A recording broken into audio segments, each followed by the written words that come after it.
Alam niyo ba guys, kahit ilang beses na akong nagbabalik dito, na-miss pa rin ako sa sa ganda ng view.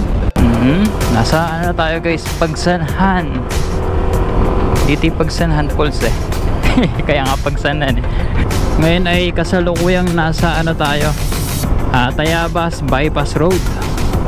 Okay din yung daan dito guys, tingnan nyo, parang farm. Ayan guys, nagisimula na yung mga pangit na daan. Ang dumadaan pala dito guys, puro truck.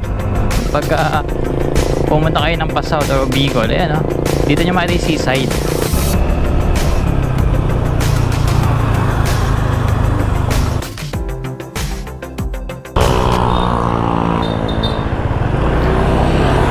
Yun.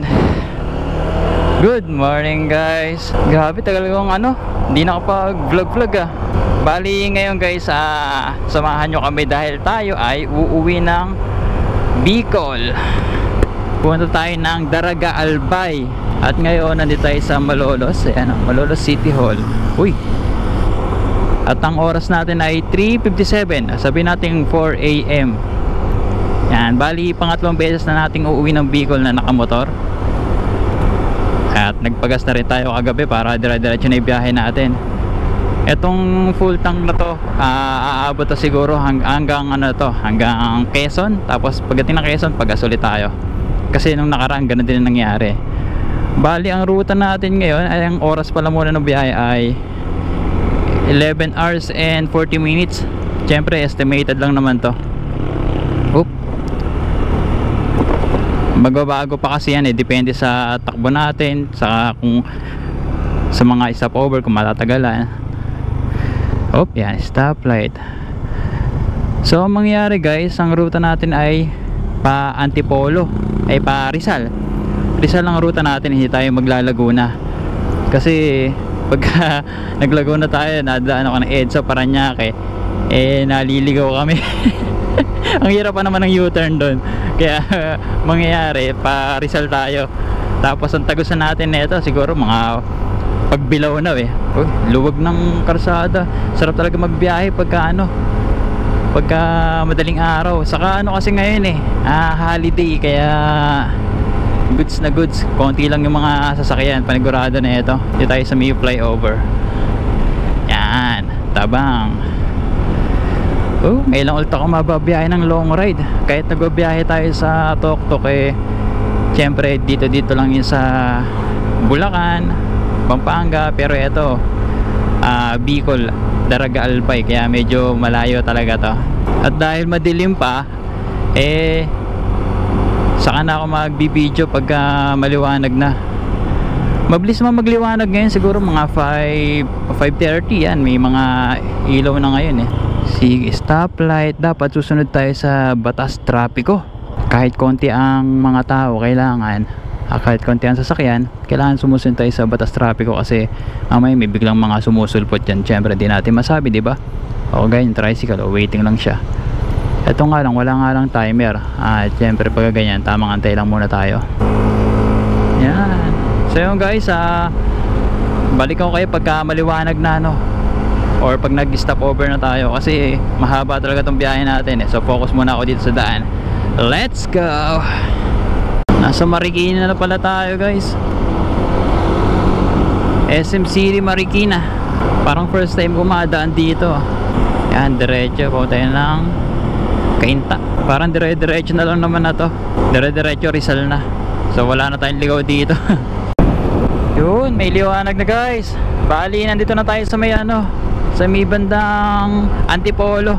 Makikita nyo parang pa bituka na yung daanan dito sa natin sa mapa. Mga paliko-liko na. So mamaya mag-stop over kami siguro mga bandang alas 7. Hahanap kami na pwede naming makainan. Siguro kahit mga 7-Eleven, mga ganyan. Tapos next mga lunch na. Tingin ko makakarami tayo ng stopover, pero lang naman, kumbaga saglit-saglit lang, pang tanggal ngawit ng ng puwit. So yun, pakit na guys yung mga daan dito. Nabawas na rin pala tayo ni Sambar. Medyo may mabigat din kasi tayong dala kaya talagang medyo malakas sa may kalakasan din sa gas. Pero normal lang naman yung pag may karga tapos may OBR pa tayo. Uy, puro paakyat na. May mga nag-jogging pa sa bike. Uy, banking. So yun guys, update ko kayo pagka tayo nakahanap ng stopover. Uy, may namimitik pa rito. May namimitik pa ron. Napitigan kaya tayo? O baka sa mga nagbabike lang yun. Uy, banking. Lupitan mo ng mga galawan natin dito. Talagang lalabas mo yung skills mo sa pagbabanking. Kaya mas okay din dumaan dito kaysa sa mga gano mag Laguna. Iba at pag motor talaga dito dumadaan para makapaglaro-laro sa mga curve. Yan, banking. Uy, dami nag-jogging pasalubong. Ganda ng view oh. Tama mga fog oh. Wow, gusto mo? Dito tayo sa gilid. Uy, putik. Up. Mga fog na. Saan ka? Ayan o. Wow, ganda naman ng view. Sa taas tayo ng bundok.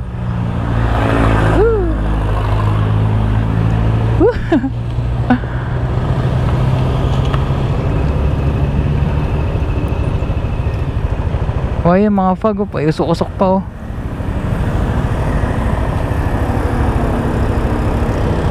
Wow. Okay na? Ha? Tara. Let's go. Ganda ng view na yun ah. Ayan, recording naman. Napa-stop over tayo sa ganda ng view. Kaya masarap dumaan dito sa Rizal eh. Oh, banking pa. Tapos maganda pa yung view. Oh. Ooh. Uli ko ulit oh. Uy. Oh. Tapos liko ulit ng malalim eh. Ito sharp. Oh. Uy.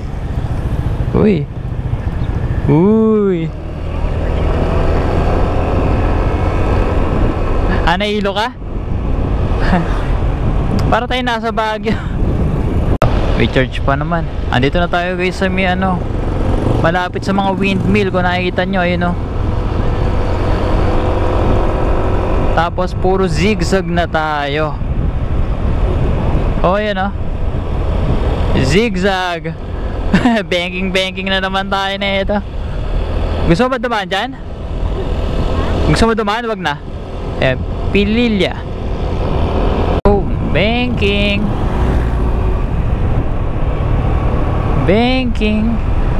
Nasa na pala tayo guys ha? Nasa Mabitak, Laguna na.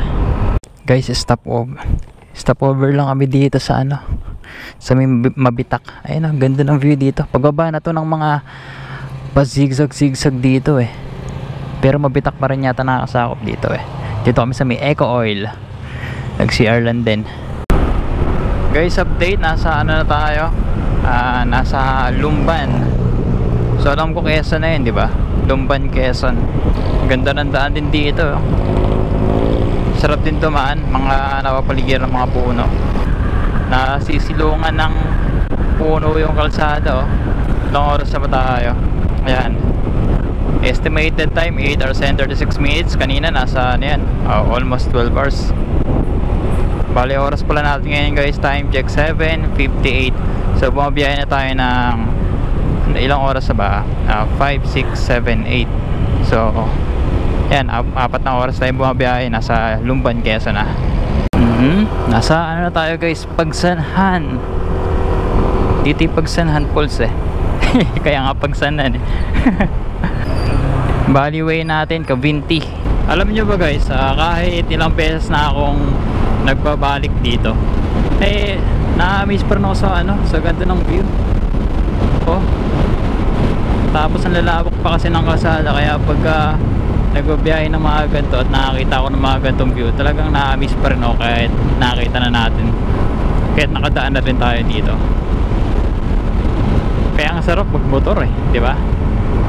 Yan yung na-enjoy natin, yung ganda ng view. Tapos ito, kagaya ito medyo, maganda naman karusada rito. Pero may mga nadaanan akong ano eh, mga may patsi-patsi na rin na mga lubak-lubak. Pero dito ngayon maganda itong dinadaanan natin. Update guys, ngayon ay kasalukuyang nasa ano tayo, Tayabas Bypass Road. Yan. Naghahanap kami ngayon ng gasoline station eh. At baka mag-stop over muna kami sa pag-iisipan ko kung magpapakarga na ako kasi 2 bars na lang. Eh mas maganda yung maagap tayo, di ba? So dito baka walang gasoline station sa Tayabas Bypass eh. Baka paglabas pa namin dito. Medyo umiinit na rin. Buti maganda panahon eh. Di baling mainit, huwag lang umuulan kasi naantalay biyahe pagka maulan. Pero pagka ganito, okay lang, di ba? Kasi yung init, pagka nagmumotor tayo nahanginan naman tayo. Harap tayo gasoline station. Okay din yung daan dito guys, tingnan nyo. Parang farm, puro ano ano yun, baka puro pares, beef steak pares. Para siyang farm eh, pero parang style subdivision yata yung loob. Ano naman sa mga gantong lugar parang normal na lang na makakita ka ng gantong view, di ba? Kaya may enjoy mo eh. Naghahanap kami ng mga kakainan eh. Kanina may gasoline station pero hindi kami nagpagas doon eh. Inantay ko muna mag 1 bar eh. Pero kung ano mauna, tingnan natin kung gasoline station or kainan ang makita natin. Yun ang uunahin natin. Nahanap kasi namin yung kinainan namin dati, kaya hindi ko maalala ko sa bande. Pero dito yung sa Pagbilao eh. Siya nga pala guys, sa Pagbilao na tayo Baka mo na Pupultang ko na. Pupultang. Pagas muna tayo guys. Full tank. Premium 55.20. Tingnan natin kung magkano abutin. Sige, okay na yun. 304. Ayan guys, 304 inabot natin. 5.5 liters. Ha? Ano ba rin? Tabi ko muna rito. Bali na naka 3. Nung unang karga natin 350, ngayon ay 304 kasi may tira pa tayong 1 bar eh. Ngayon naman guys, pagkatapos natin dito, hanap naman tayo ng makakainan. Ayan guys, nagisimula na yung mga pangit na daan. Hindi ko alam kung may part pa na pangit na daan eh. Pero may mga nadaan rin akong may mga nadaan na din akong iba eh. Pero yan, gara. Ayun may mga na part na dito ng mga sirandaan. Ayan, ito. Lubak-lubak na rito. Ayan tama nga sila. Medyo di na maganda yung daan dito Ay, saan ba tayo? Teka, dito pala yung papuntang Old Zigzag Road. Dito yung new. Pero ilang beses tayo nakadaan dito. Dito naman tayo. Ha? Mas marami dumadaan dito. Ikaw? Sige, doon na. Di pa naman natin na-try eh. Ayan, try namin dumaan dito guys.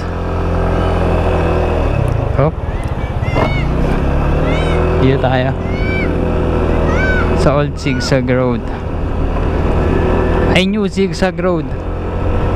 Para may experience naman natin kung ano yung daan dito. Ang dumadaan pala dito guys, puro truck. May mga pangit na daan. Tama, iniiwasan ng truck yung siranda At least nalaman natin yung mga daan dito sa kabila. Ito yung New Zigzag Road. Ayun mga sirandaan. Uy, grabe naman mga daan dito. May nasiraan pa dito. Nasa gitna. Tama guys yung bundok ko. Ganda tingnan. Ayun Wow. Woo. Okay din, may maganda rin pala view dito eh. Gilid ng bundok. Nasa ano na tayo banda? Nasa Atimonan. Ngayon ba kumain kami rito sa Jollibee. Jollibee muna siguro. Yan. Baba ka. Jollibee muna kami. Up. Kaya muna kami rito sa Atimonan Jollibee. Yun. So yun guys, katapos na natin kumain, on the way na tayo, papunta tayo ng Bicol. Uy, kumakalog yung cellphone holder natin, mababagsak, delikado. Yan, biyahe na tayo ulit guys after natin kumain sa Jollibee. So meron tayong estimated time na 6 hours and 40 minutes. So tingin ko mas mabilis tayong makakapunta ron eh kaysa sa mga nauna namin punta. So yun lang guys, drive muna. Kita-kits sa susunod na stopover. Oh, maganda guys ah. Pagka nandito na kayo sa may bandang Atimonan, pagka pumunta kayo ng Pasao or Bicol, ayan oh, dito nyo makita yung seaside. Ayan, meron pa mamaya yan. Pagkatapos nito meron pa isang makikita natin seaside. Ganda no? Welcome to Plaridel. May Plaridel na pala. Plaridel Quezon. Parang yung wala napansin yun ah. Kaya ito yung isang side oh. Oo ah. Alam ko may kainan dun eh, sa ibang dulo ng seaside. After yata na ito wala na tayo madaan ng ano eh, yung ganito eh. Alam ko dalawa o tatlo, pero tingnan natin. Ayan o, dito yung mga kainan dito, alam ko eh. Oh, ito, yan. Ano, ganda ng dagat oh, lawak. Dumaan tayo dito sa Gumaca Bypass Road oh. Ganda ng view oh. Ngayon lang tayo yata nadaan dito. Ngayon lang yata tayo nadaan. Dapat pwede kasing diretso eh. Try natin dito. Bypass Road. O wala gaano dumadaan. Saka maganda pa kalsada. Puro puno ng ano, buko, coconut. Oh. Ayan ang view. Diba ganda, puro puno. Lawak ng daan pa.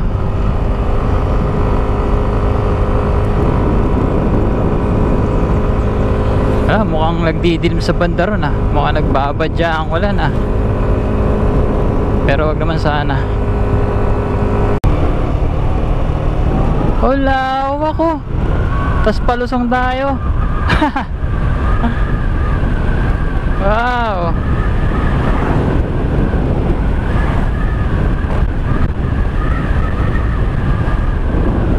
Puro pataas ah.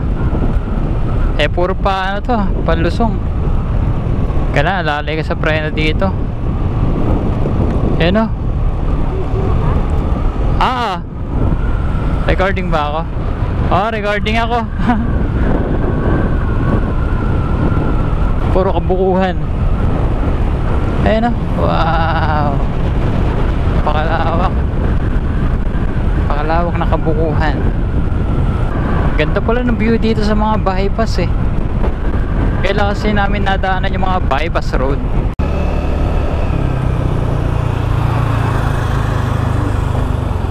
Opya. Tama na tayo. Opya. Nasa ano na tayo guys eh. Welcome to Bicollandia. Kaso nandun sa kabila. Pahinga mo tayo. Baka mulan eh.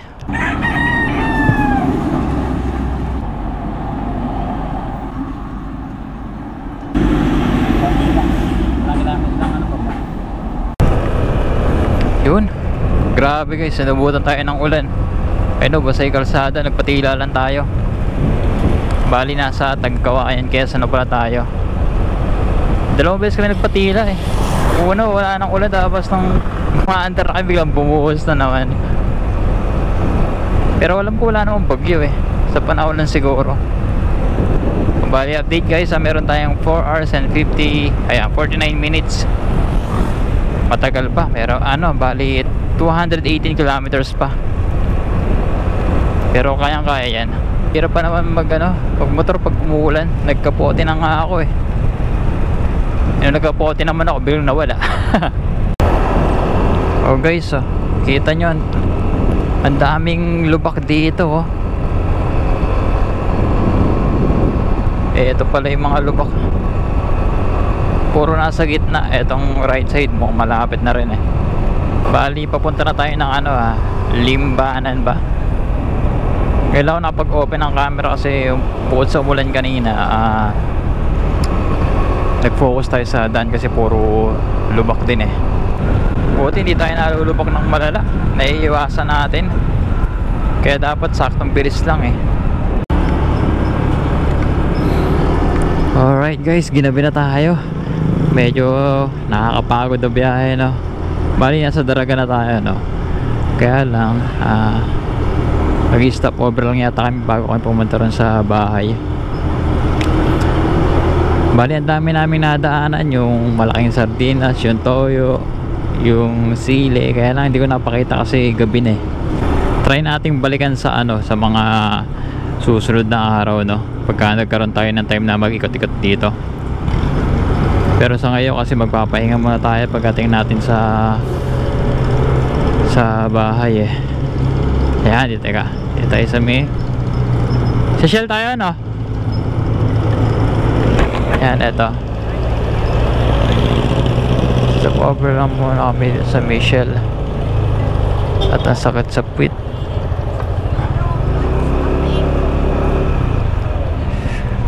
Ayun guys, dito muna tayo. Sige. Oo. Yan, nasa bahay na tayo ng Daraga guys. Medyo wala na akong energy kasi sakit ng puwit ko eh. Tapos medyo nakakatakot yung mga sasakyan kasi. Kaya kagaya bus. So yun guys, try natin makapag-ikot-ikot dito no? Kaya pakita ko lang sa inyo. Ayan, Daraga na to. Ayan. So yun guys, bali dito ko muna tapusin tong vlog tayo ay magkita-kita ulit sa mga susunod na video. So yun lang guys, bye bye. Antok na.